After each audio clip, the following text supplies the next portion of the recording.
Welcome to the 34th Annual Saltwater Sportsman National Seminar Series presented by Bass Pro Shops and Mako Boats. The key to getting the most out of the seminar series is to listen to the small things, the subtle adjustments our faculty teams adhere to when the fishing might be tough or they're trying to target trophy game fish. That's what we call the gold nuggets of the seminar series. So come with me, let's get right to it, enjoying, in progress, the Saltwater Sportsman National Seminar Series. Coming to you from the IGFA in Fort Lauderdale, Florida, it's the 34th Annual Saltwater Sportsman National Seminar Series, brought to you by Bass Pro Shops and Mako Boats. Now, here's George Poveromo. Welcome to the Saltwater Sportsman National Seminar Series, presented by Bass Pro Shops and Cabela's. A very distinguished panel that we're going to jump into cutting-edge marine electronics. That is, how do we use our marine electronics to stay on top of and catch fish? Again, distinguished panel here. We have Captain Dave Wicker from the North Carolina area. We have Harry Vernon III out of Miami, and representing South Florida, the Florida Keys, and the Bahamas, Captain Alan Wenzel. When it comes to offshore fishing in general, we live by the lifeblood of the Gulf Stream, and that is where it meanders, it brings that warm current closer to shore over prominent structure. Where it pulls out and runs farther offshore, this helps determine where we want to start looking for dolphin or a lot of our offshore species. And the couple ways that you do this, Roffers Fish and Ocean Forecasting shows you a satellite imagery of where the true edge of the Gulf Stream is at. Any water surface temperature breaks where you get a degree or two temperature change down here is big. You start going up mid-Atlantic northeast, 3 or 4 or 5 degrees, shows you that there's a body of warm water meeting cooler nearshore slope water. Nutrients abound on these edges. And when you get the nutrients, you get the bait, and in turn, you get the game fish. And Harry, we do a lot of fishing out of South Florida. People will say, well, where do you want to know the true edge of the Gulf Stream? You're off South Florida. You go out 4 miles, you're in blue water. How important is it to locate that true edge? Well, it's very important because when you're out there and you're offshore and you come across like say a dead edge where you first go in and you go out there and it's the dark water and it meets the clean water, there's just not a whole lot going on. You don't see nutrients and bait stuff going on there. You're going to just move on out to the next one because we have several off our coast. So you just keep working and keep going offshore till you see where you start seeing flying fish coming up and seeing other species, birds flying around. And when you see those birds, you work those areas because that's where the fish are going to be at. They now have Sirius XM fish mapping. And this subscriber service, what it does now, like we talked about the water temps, it will show you a number of different features. Sea surface temperature fronts. It'll show you the locations, and the fronts being the strongest temperature gradient. Then they have the sea surface temperature contours, which shows you temperature breaks along specific depth contours. So those are 2 key things that related to trying to find the edge of the stream and major water surface temperature breaks in fronts. Helps you find rips and the such like that. And then like what you're saying with your Roffers charts and all that, they'll show on their charts, they'll see a number 1, 2, 3, and 4. And when you're looking at those, that's 1 day, 2 days, 3 days. So that if you see a rip that's been there for 2, 3 days, that's probably going to have some good stuff around it. No doubt about it. And going back to the fish mapping, we had the plankton fronts and the plankton contours. And Dave, the plankton contours helped you in the king mackerel event. Yes. What we did is when this particular trip, we found a nice looking front. Okay. Then after we took and looked at the front and saw where it was, then we went and looked at the contours, and where the contours were real tight together, then we said, that's got to be our target spot.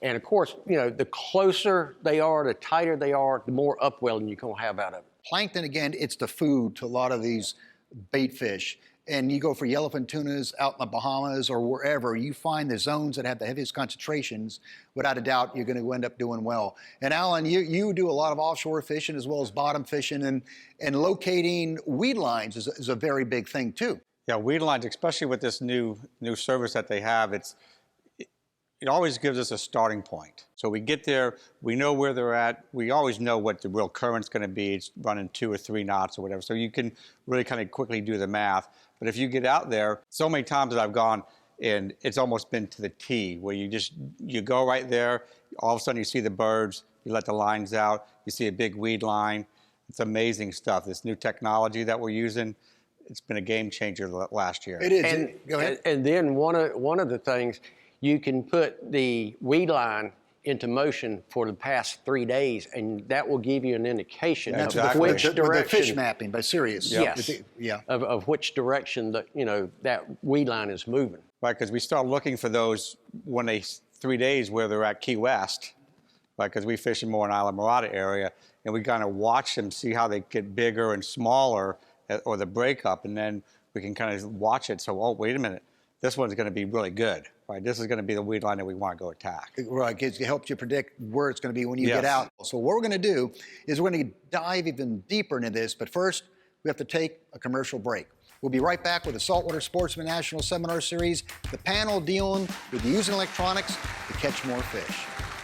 The Saltwater Sportsman National Seminar Series is brought to you by Simrad. Go with Simrad and go with confidence. Penn, let the battle begin. Sirius XM Marine, weather, fish mapping, and entertainment for anglers. Mercury Outboards, go boldly. Angle, portable fridge freezers and high-performance coolers. George will be right back. Welcome back to the 34th Annual Saltwater Sportsman National Seminar Series from the IGFA in Fort Lauderdale, Florida. Brought to you by Bass Pro Shops and Mako Boats. Let's get right back to George. Welcome back to the Saltwater Sportsman National Seminar Series presented by Bass Pro Shops and Mako Boats. We're in a good discussion on using marine electronics to locate and catch fish and dealing with the Sirius fish mapping portion of it. And we talked about using that service to locate a number of different things. We were on the subject of weed lines. And one other feature that they have is the 30-meter subsurface reading that will tell you the water temperature 90 feet beneath the surface. Where this is going to be handy, as I see it in our areas, you get that central Florida pocket when people bottom fish, and that time of year to get the cold water upwellings that sort of just shut the fish down. You could see where these temp breaks or find warmer pockets of water where these fish might be holding. If you're setting live baits down around the thermal change, if you could find one, it's really remarkable what you could actually work and find edges beneath the surface. Up our way, where it really comes into play is our water gets up 80, 85 degrees, and when it gets that warm, especially our king mackerels, they're looking for cooler water. So that's where this comes into play. You can see where they are, where the water temps are, and that way you can get your bait down to them. No doubt. Radar, Alan, we talk about weed lines and our type of fishing. Radar, weed lines, birds, they all go hand in hand. How do you dial it in and get the most out of locating birds with a radar? Well, nowadays, you just hit the button, bird mode. Right. Back in the day, we used to have to sit there and figure, okay, we got to put the gain up, we got to put the contrast down, and we had to do all this stuff. But now, you hit you hit this button called bird mode. It does all that for you. The algorithm, I'm not an engineer by any means, so I just hit the bird mode, and lo and behold, as we're going out, we find our target where we want to go. I mean, we did a little bit of a homework at the dock. Those birds are right there. They're showing up our radar, and now we know when to put the lines out. You had a very good point where you just said, 2-3 miles out in that Simrad bird mode. I'll put my outer limit at 2 miles. So when you notice the birds and you notice that they're staying in one position and they're working, the 2-mile radius is good because that gives you enough time to fire up and race over there. And by the time you get there, it should still be going off and not ending, and you're not going to be late to the party. It takes time to get all your other gear out, right? So you're not just doing a run and gun. You really want to drag a couple lines when you get over there. So it really takes you about a mile or so to get all your, 2 or 3 lines out. Well, especially a guy like Harry Vernon, by the time he starts reeling things up, it could be another day. Well, it's that senior citizen mode, right? But listen, not everybody has a bird mode. I've got it the old school Simrad where I have to do the gain, and what I'll do is I'll take your gain and white out the whole screen and back it off, and you'll see it'll be blurred out, and then all of a sudden you'll start getting these dots. Now I'm kind of a little more greedier than everybody. I go out to 6 miles, so I'm covering a big area. I'm on a little bit faster boat probably than most people, and I'll be able to get to that spot pretty quick, and I'll figure out which birds that I'm looking for and I'm getting, and I'll run to those areas. But you want to be able to see when you set your gain, and you'll see those little blotches, and all of a sudden it'll be there, and then it goes away. And then you're like, all right, it comes back around, boom, there it is again. Those are birds. And sometimes it disappears for a couple turns, and it comes back. That's a good good spot that you need to go and run to and look at. And when you get closer, it'll be more distinct. No doubt. Dave, Simrad, the electronics, the Evo 3 units, very, very fast. But let's talk about the accuracy and being able to really read the bottom, distinguish between structure, target separation with the game fish, being able to zoom and just get a brilliant picture of what's going on beneath the boat. Well, with these new transducers they've got and the power that the Simrad Evo 3S has now, out of the box it's a 1 kW sounder. But anyway, getting to where the chirp comes into play, you've got multiple signals going down instead of just that one signal going down, bouncing off, coming back up. So you've got multiple. So that's where you come into the target separation. You could see the bottom contour separation. You could see the bait fish separated from the game fish. Especially when you zoom it and blow up to get a good view of what's happening at the bottom, how that works out. It's really, it's come a long ways. And then, of course, to throw in, the structure scan, the active imaging, it's just really becoming amazing. And one of the big game changers, and we mentioned this in a couple of the other panels earlier, was the Simrad CMAP Reveal, which is a high-definition bathymetric chart that shows you every nook and cranny. Again, it's like a Google Earth shot of the bottom. And to give you an example where that came into play, we were fishing a couple numbers that we had off the Marquesas, not doing well at all. And this is when it first came out. I booted this thing up and saw a spot that was about half a mile away. I never knew that type of bottom existed there. So we picked anchor, made drifts. We got on the Kings, got on the Spanish, Barracudas, the Yellowtail. By even knowing it, that was actually there, it's amazing too. Yep. Alan, let's talk about the plotter, the trail feature, and how important that is when it comes to fishing. You get out there and you're going to drift over the wreck. And at that point, instead of having to really know exactly where you're going the next time, because it takes you about maybe 30 minutes to get across, if you hit fish during that first drift, oh, well, wait a minute, you're going to mark it along with the track, and then you're going to go right back to that same drift spot and go right over it. But if you didn't hit anything the first time, guess what? You want to move away 50 feet, 30 feet, because if the fish are lazy in general down there, if you're not right over them, you're dangling that bait right over in front of their mouth, they're not going to bite it. They're in the hole or doing whatever.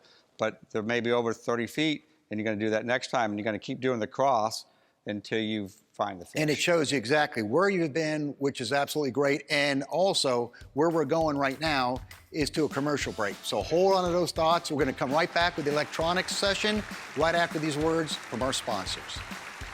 The Saltwater Sportsman National Seminar Series is brought to you by Rapala, your best shot at a world record. Suffix, always use the best line. VMC, your expert in hooks. Williamson Lures, for the pelagic playground. Starbright, blending technology with performance since 1973. George will be right back. Welcome back to the 34th Annual Saltwater Sportsman National Seminar Series from the IGFA in Fort Lauderdale, Florida. Brought to you by Bass Pro Shops and Mako Boats. Let's get right back to George. Welcome back to the Saltwater Sportsman National Seminar Series presented by Bass Pro Shops and Mako Boats. We're in the midst of a good discussion on using electronics to catch fish. But Harry, before we move on, I want to ask you, which you and I had done this a lot, was the side imaging by Simrad, which shows you the readings and what's going on off to the sides of the boat.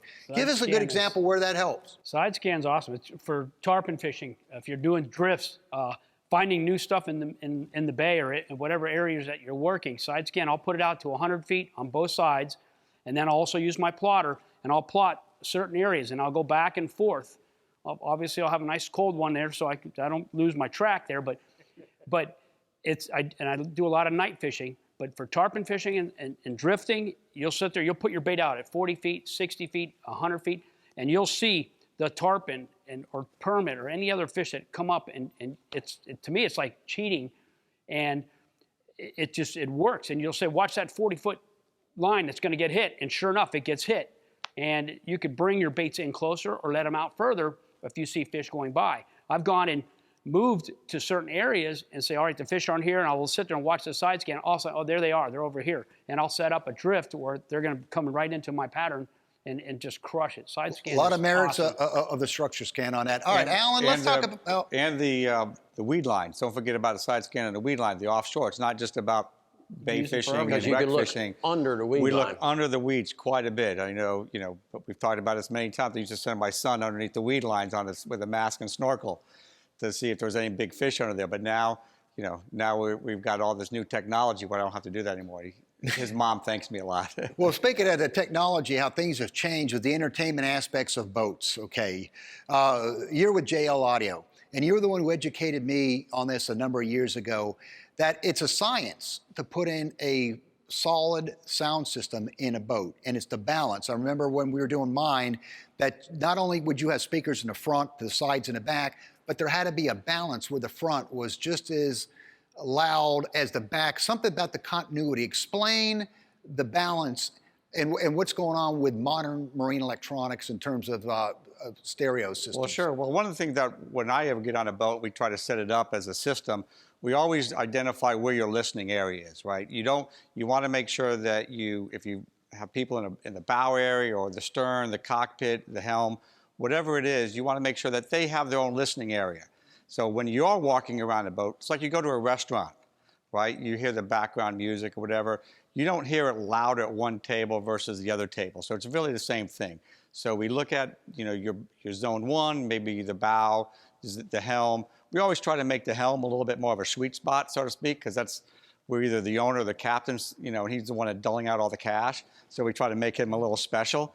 But that's really what it is. And with technology today, with head units that have zone control, in your car you have left and right balance, but in your boat you really need to say, well, the people up the front, they want to just talk. So you shut that zone off and you let the guys in the back, having a few cold ones or whatever it is and enjoying the night.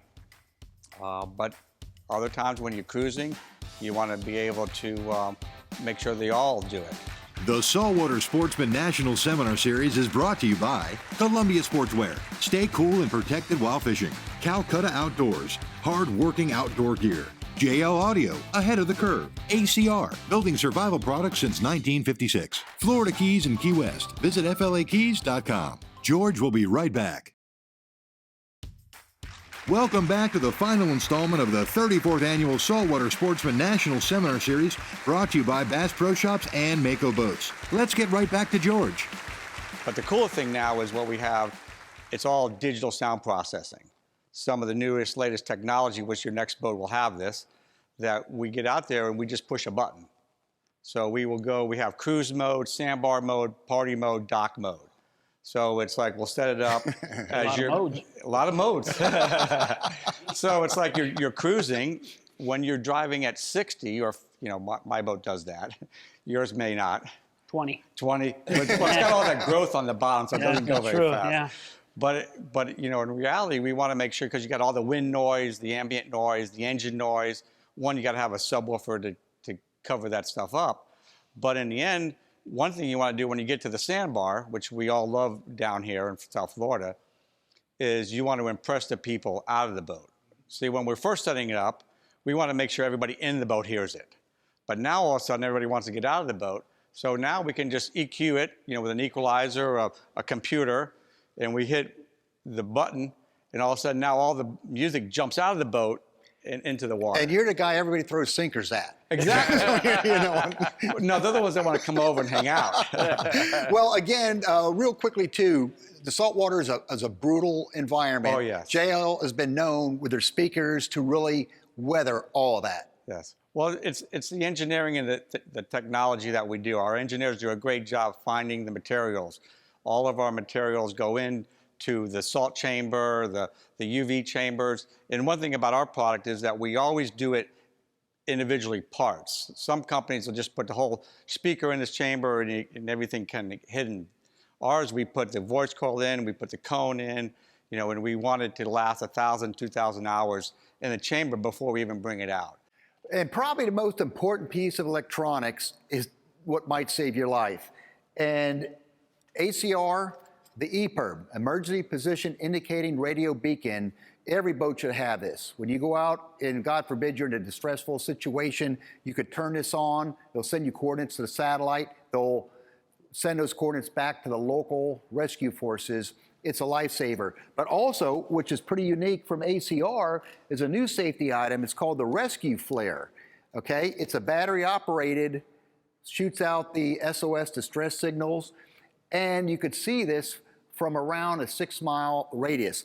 Now, provided you have the distress flag, this can take the place of flares within the United States. So rather than going through expired flares and all that, if you have the rescue flare and you have the distress flag by ACR, you're actually legal at that point. So 2 more safety items that you want to make sure you have in your boat, and you're happy as heck that you don't have to use it.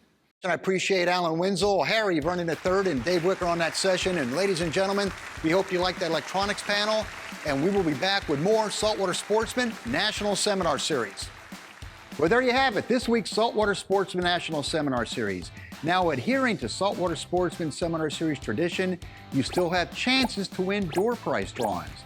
Simply go to nationalseminarseries.com, log on to the door prize page, just give us your name, phone number, and an email address, and at the conclusion of the airing of the series in December, we will draw for a number of excellent door prizes. Get right to it. We'll see you on the next episode of the Saltwater Sportsman National Seminar Series.